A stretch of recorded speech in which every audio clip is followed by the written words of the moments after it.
We remain steadfast in our commitment in delivering local news that matters. Stories that inspire. Enriching the lives of Filipinos in the Philippines and across the globe. This is your GMA Regional TV. Buong puso para sa Pilipino. Narito na ang mga pinakamalalaking balita ngayong Miyerkules. 3 kumpirmadong kaso ng pertussis na itala sa Batangas City. Incident Management Team binuo ng DOH Calabarzon dahil sa mga naitalang kaso ng pertussis sa rehiyon. Jeepney driver patay matapos pagbabarili ng kapwa jeepney driver sa Lipas City. Mainit at maalinsangang panahon patuloy na mararanasan hanggang sa huling linggo ng Mayo ayon sa Pag-asa. Kapayapaan at pagkakaunawaan, mensahe ng pagdiriwang ng Idil Fitir. Pagtatapos ng Ramadan, idinaan sa salo-salo ng mga Muslim sa Batangas City. At iba't ibang memes tungkol sa epekto ng matinding init ng panahon nagsulputan sa social media. Napritong maliputo sa San Nicolas at sunny side up na itlog sa San Jose, Batangas, hot topic ng mga Batanggenyo.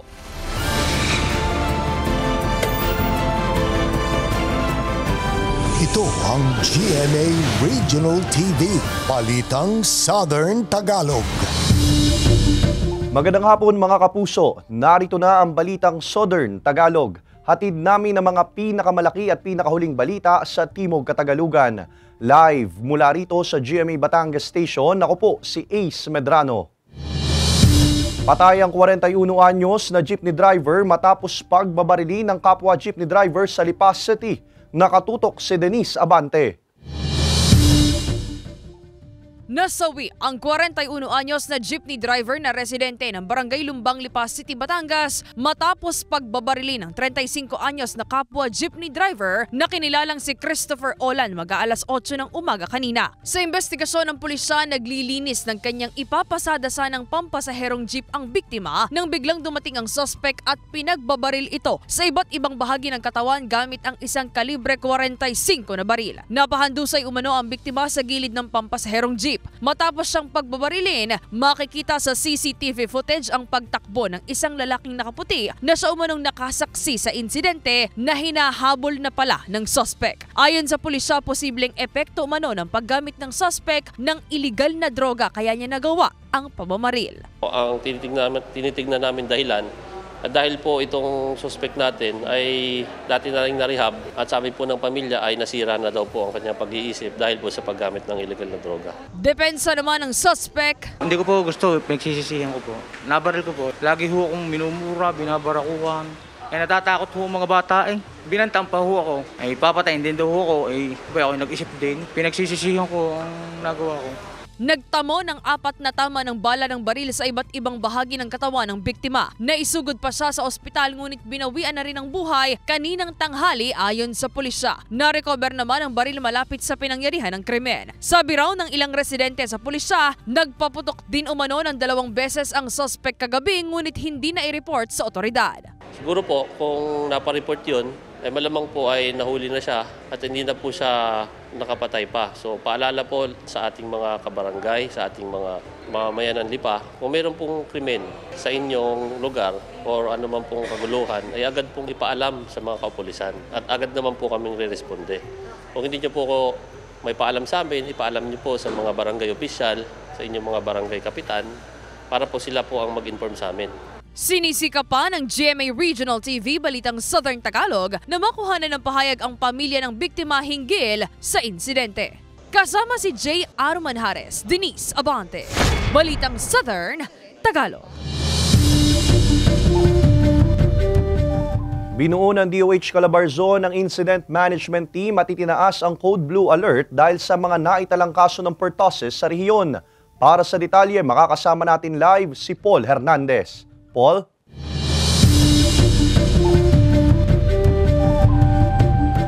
Ace, dito sa Batangas City may 3 ng kumpirmadong kaso ng pertussis ayon yan mismo sa report ng City Health Office. 2 3 at 1 buwang gulang na sanggol sa Batangas City ang may pertussis ayon sa City Health Office. May 7 pang suspected cases ang hinihintay pa ang resulta ng isinagawang medical test. May case finding na raw na ginagawa ang CHO tungkol sa mga kumpirmadong kaso. Tiniyak ng opisina na may sapat na gamit para sa mga magpapakonsulta. Ayon sa Department of Health o DOH Calabarzon, binuo ng incident management team na tututok sa kaso ng pertussis sa rehiyon. Itinaas na rin ang Code Blue Alert. Ibig sabihin, paiigtingin ang surveillance ng mga LGU sa mga napapaulat na kaso ng pertussis. Kung saan naka-activate na rin po yung incident command system ng region. So, kumbaga, ready na po si region to provide assistance po sa mga areas. Sa huling pertussis case bulletin ng DOH Calabarzon, 103 ang kumpirmadong kaso ng sakit. 15 sa mga kasong ito ang naiulat ng nasawi. Ayon sa Health Department, maiiwasang mahawaan ng mga sanggol ng sakit kung mag-face mask ang nakakahalubilo nito sa bahay, lalo na kung nakakaramdam ng sintomas gaya ng ubo at sipon. Ugaliin ang paghuhugas ng kamay at umiwas sa matataong lugar. Seryoso ang sakit na pertussis at kailangan din ng nararapat na atensyon. Tiniyak ng City Health Office na may catch-up immunization doon sa mga lugar na may kumpirmadong kaso, gayon din sa mga lugar na may suspected cases. Ace. Maraming salamat, Paul Hernandez. Patuloy na mararanasan ang mainit at malinsangang panahon hanggang sa huling linggo ng Mayo ayon sa Pag-asa. Ang detalye ng balitang yan alamin sa live report ni Denise Abante. Denise?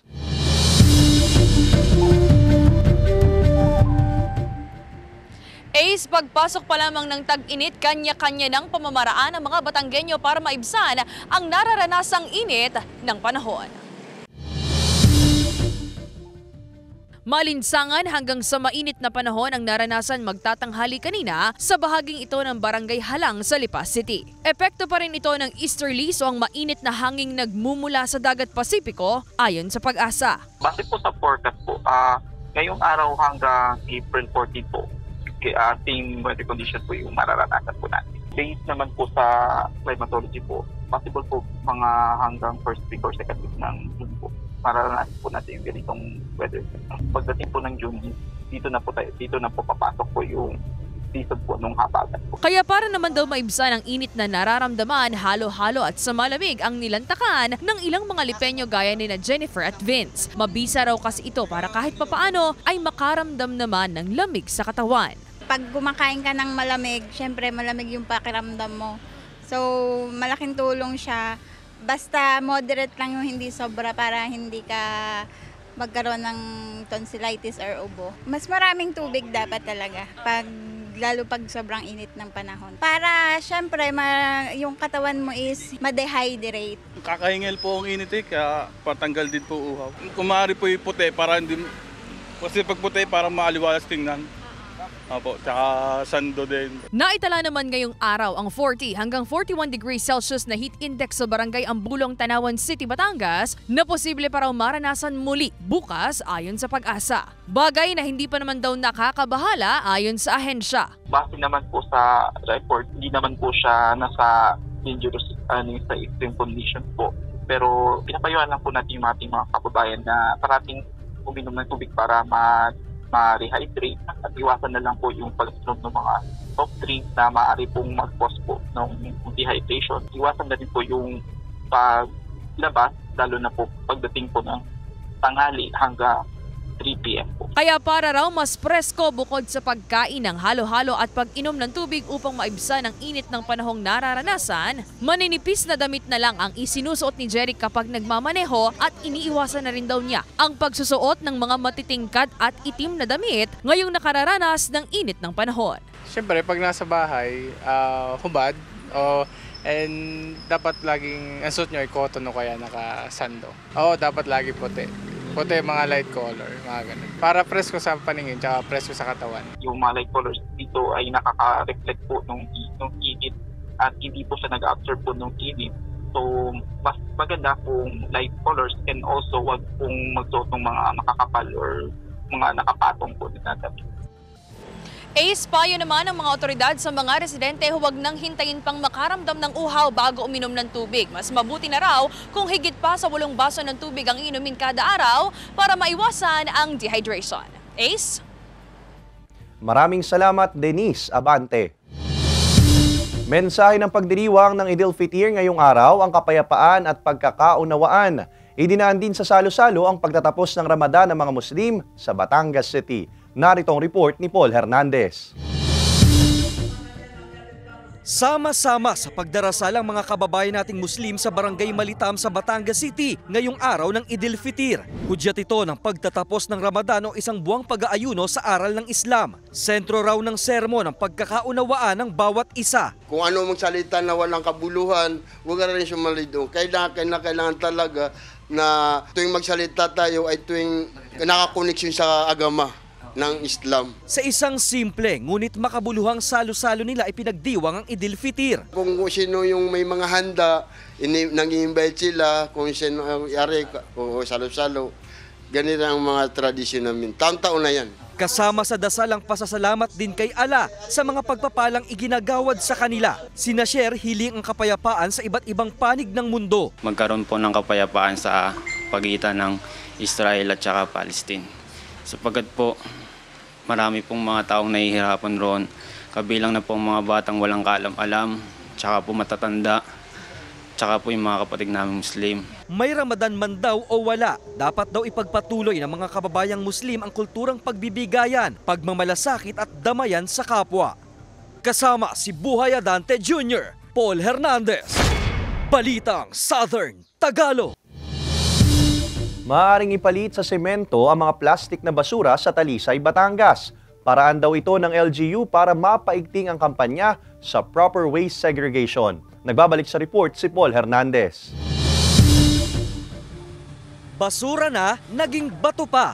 Yan ang proyekto rito sa bayan ng Talisay, Batangas. Ang makokolekta kasing plastic waste, papalitan ng semento. Ang naipong plastic, dadalhin sa isang kumpanyang gumagawa ng semento. Naisip daw itong hakbang para mas maengganyo pa ang mga residente na mag-segregate ng basura. Bawat isang tonelada ng plastic ay papalitan ito ng limang sakong semento.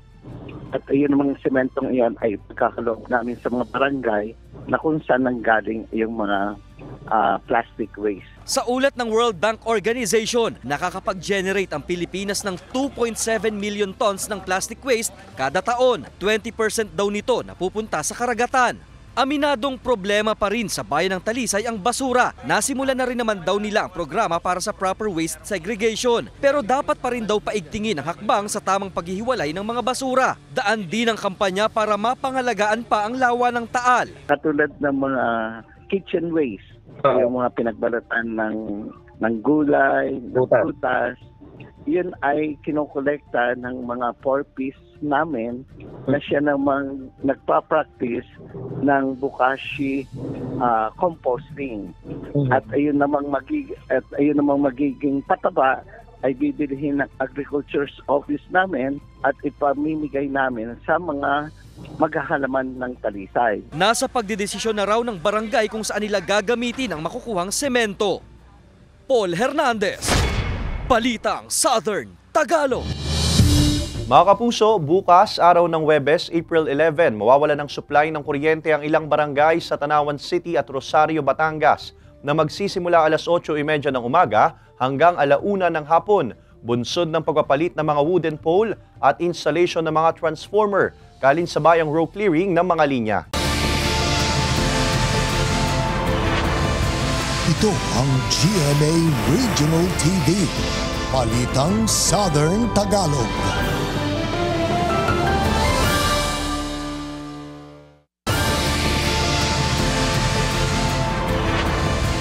Ito ang GMA Regional TV, Balitang Southern Tagalog.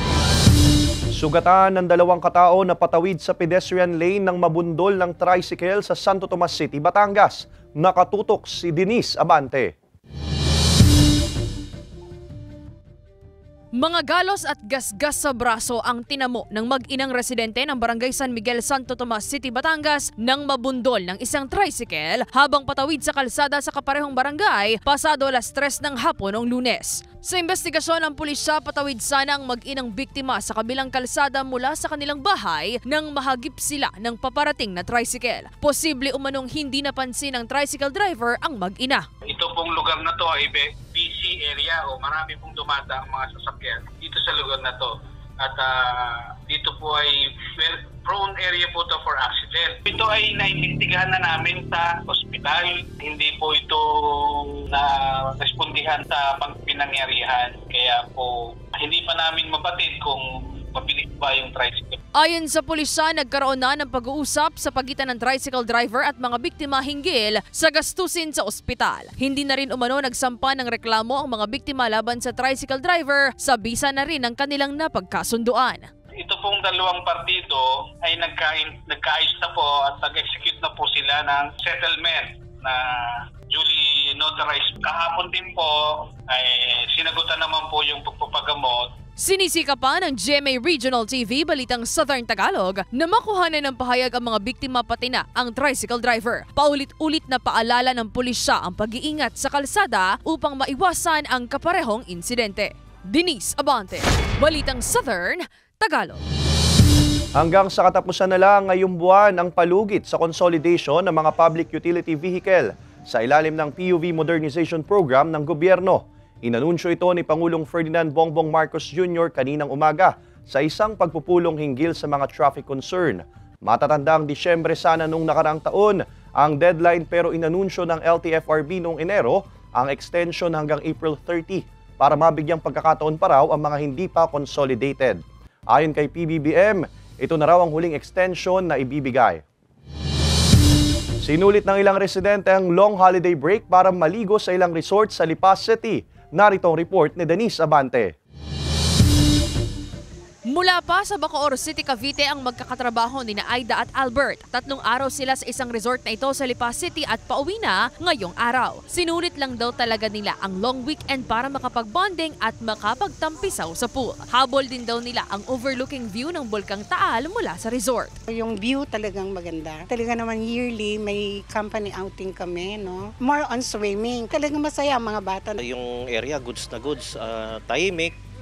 So malayo sa stress dun sa labas at saka yung bonding ng family at saka yung co-workers nandito na. So parang pinag-isa na namin yung team building and then yung outing. Family outing din ang naging long weekend ganap ng pamilya nina Gianna at Giselle. Break muna raw sa trabaho kaya time muna para mag-unwind at relax sa kabila ng init ng panahon na nararanasan. Yeah, actually malamig yung tubig. They offered din like a thermal pool pero buti di namin pinoon kasi malamig yung tubig. Tapos it's actually not too hot. We really appreciate this long weekend time para makalayo din sa stress ng city, ng work. And we appreciate this view that we have here na tapat naman ng house na na-rent namin.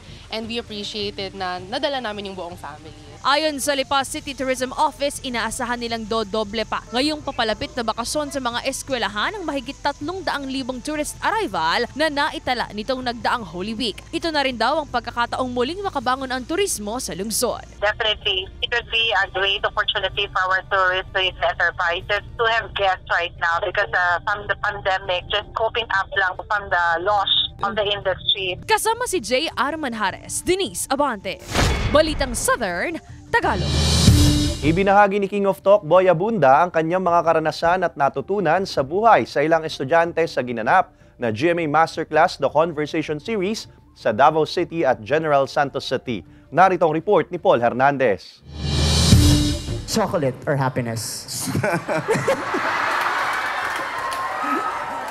Nasa edad naman lahat dito, no? We made it chocolates, happiness to chocolates because I do an afternoon show. Buwan naman ng Fast Talk ang isinagawa kasamang undisputed King of Talk at media icon na si Boy Abunda sa Mindanao leg ng award-winning GMA Masterclass, The Conversation Series na ginanap sa Holy Cross of Davao College sa Davao City. Hitik sa kwento ng buhay, hindi makakalimutang karanasan, pakikibaka, pagbangon, aral at inspirasyon ng kanyang ibinahagi sa mga lumahok. Hindi lahat ng laban kung anong ibinibigay sa iyo, yun ang ibabalik mo. Laban is about winning. Laban is about tactics.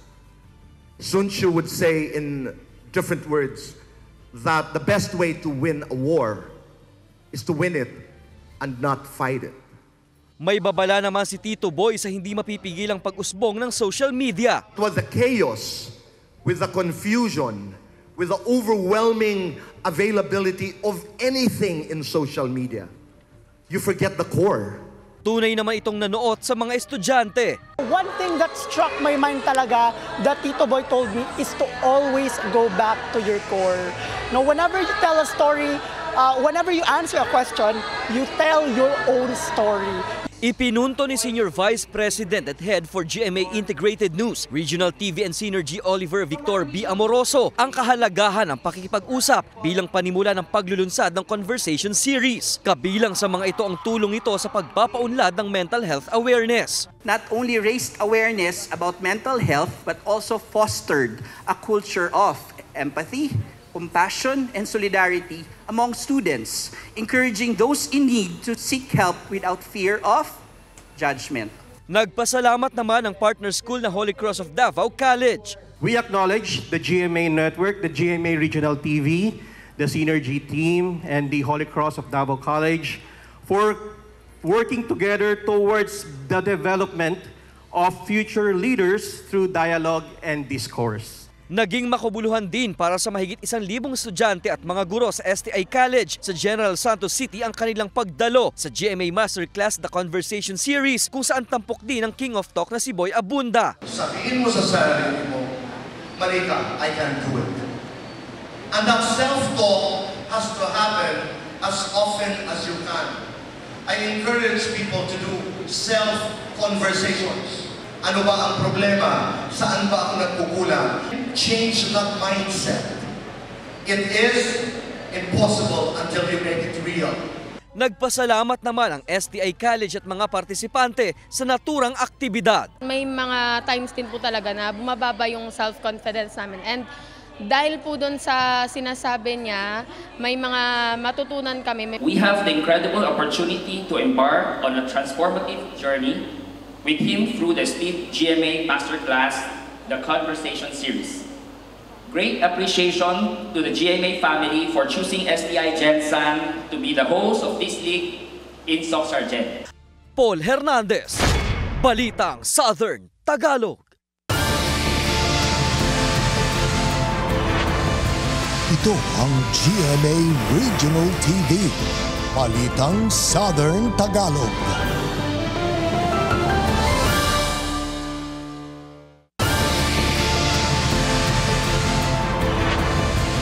Ito ang GMA Regional TV, Balitang Southern Tagalog.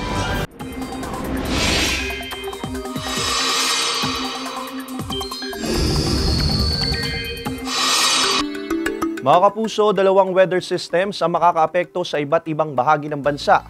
Yan ang frontal system na dala ang makakapal na ulap at nabubuo sa pagsasalubong ng mainit at malamig na hangin. Base sa datos ng Metro Weather, mababa ang tsansa ng ulan sa Southern Luzon pero maging alerto pa rin sakaling magkaroon ng biglaang pag-ulan. Sa iba pang bahagi ng bansa, posible ring magkaroon ng localized thunderstorms, lalo sa hapon o gabi. Mabenta ang portable o mini fan ngayong tag-init sa Batangas City. Nagpaalala naman ang DTI sa mga mamimili na maging mapanuri sa mga bibilhing produkto. Alamin yan sa report ni Paul Hernandez. Paypay rito, paypay roon. Ang tindi ng init talaga nga namang nakapanlulupaypay. Sobrang init ho, sobra talaga ho, nakakaliyo sa kainitan. Laging paypay, inom ng tubig. Kaunting kilos nga lang daw tsak na pagpapawisan ka na. Kaya naman in ngayon ang mga for the aesthetic na mga mini fan. Handy na, less ngalay pa. Mabenta yan sa pwestong ito ni Rosaline. Sa halagang 100 pesos hanggang 150 pesos, depende sa klase. May portable at rechargeable fan ka na. Sobrang mabenta, mga 20 pesos yata isang araw, isang shop ko. Sobrang init kasi sir. Hindi nawawala sa daily must-haves ni Miles ang kanyang mini fan. Kahit daw maliit, may speed level din daw yan. Sapat na para kahit papano'y maibsan ang nakahahapong init. Nagagamit ko po siya, pinakamatagal po ay 4 hours po. Hindi na po magpapaypay pa po. Ito po itutok lang po. Pero may paalala ang Department of Trade and Industry o DTI sa tamang pagbili ng mga USB type at rechargeable fan. May mga handheld fans na hindi raw dapat basta-basta ibinebenta sa merkado, lalo na kung import o galing sa ibang bansa. Dapat pasado sa testing. Kumbaga nagko-conform doon sa PNS natin dito sa ating bansa. Therefore, that's the only time na i-issuehan siya ng import commodity clearance, bibigyan siya ng corresponding ICC stickers bago ibenta sa merkado. At yun yung markings naman na dapat makita na ating mga consumer. Payo pa ng DTI maging mapanuri sa bibilhing produkto at bumili lang sa mga lehitimong tindahan. Kasama si Buhay Adante Jr., Paul Hernandez, Balitang Southern Tagalog. Mga kapuso, sa Biyernes, April 12, mawawala ng supply ng kuryente ang ilang barangay sa Lipas City, Cuenca, Alitagtag at San Jose, Batangas. Magsisimula ito alas 9 ng umaga hanggang alas 5 ng hapon, bunsod ng preventive maintenance at testing ng Cuenca Substation. May birthday message si Allen Ansay sa kapwa Sparkle Star na si Sofia Pablo. Samantala, nagpasalamat si asawa ng asawa ko star Jasmine Curtis Smith sa mga bumati sa kanyang karawan. Narito ang report ni Hazel Alviar. Ngayong araw, ipinagdiriwang ng Sparkle Star na si Sofia Pablo ang kanyang 18th birthday. May birthday message naman ang kapwa niya Sparkle Star at on-screen partner na si Allen Ansay. Deserve raw ng debutant na maging masaya at lagi rin daw siyang nandyan para sa aktres. Ang kanilang love team na Alpha muling mapapanood sa upcoming drama series sa Prinsesa ng City Jail. Nag-celebrate din ng kanyang 30th birthday ang asawa ng asawa ko star na si Jasmine Curtis Smith kamakailan. Flinex pa niya ang kanyang birthday photo habang siya ay nasa Coron, Palawan. Pinasalamatan din niya ang lahat ng nagpaabot ng pagbati sa kanyang kaarawan. Patuloy na subaybayan gabi-gabi si Jasmine sa mga tumitinding eksena ng asawa ko sa GMA Prime. Hazel Alviar, Balitang Southern Tagalog. Nagsulputan sa social media ang iba't ibang memes tungkol sa epekto ng matinding init ng panahon. Hot topic din sa mga Batanggenyo ang napritong maliputo sa San Nicolas at sunny side up na itlog sa San Jose, Batangas. Silipin yan sa report ni Paul Hernandez. Ano ang diskarte mo to beat the tag-init? Para sa magkaklasing Allies at Floramay, tubig is life. Bote-boteng tubig ang bit-bit nila sa practice ng sayaw. Baka bigla po mahimatay sa sobrang init po talaga dito. As in parang kapag po walang tubig, talagang nanunuyot po agad yung aming mga lalamunan. Meron pong yelo tsaka po tubig para po mabawasan po yung init na nararamdaman po. Kesa mabad trip sa nakapanghihinang init, pagganahin ng imagination at mamasyal sa iba't ibang destination. Huwag kang maliligaw sa San Nicolas, Batangas dahil ang maliputo nila rito, ayan, tuluyan ang naging tostado. Swak na pagkain sa mga out-of-town gimmick na minsan matitira na lang mga tinik. Kung sisinsay ka naman sa bayan ng San Jose, okay lang makalimutan ng kawali dahil ang itlog din kusa ng napiprito dyan lang sa tabi-tabi. Ang manok namang ito tila nauna na sa parada ng lechon. Hindi raw uso ang windmill sa lugar na ito. Hangin baka mo. Hayan, kaway-kaway sa literal na fans. What's for dessert ni Bantay? Eto, ice cream to cool down this summer sa labas ng bahay. Bentang-benta sa mga netizen ang mga meme na yan. Patunay na ang mga Pinoy hindi nauubusan ng paandar. Ipapaalalang sa kabila ng nakayayamot na panahon, dapat cool ka lang. Kasama si Buhay Adante Jr., Paul Hernandez, Balitang Southern Tagalog. Samantala, mapapanood niyo po ang episode na ito at iba pa ang pinakahuling lokal na balita sa official website ng GMA Regional TV, www.gmaregionaltv.com. Pwede rin kayong bumisita sa aming official YouTube channel, GMA Regional TV, at i-click ang subscribe button para sa pinakamainit na balita mula sa rehiyon. Dahil sa GMA Regional TV, local news matters.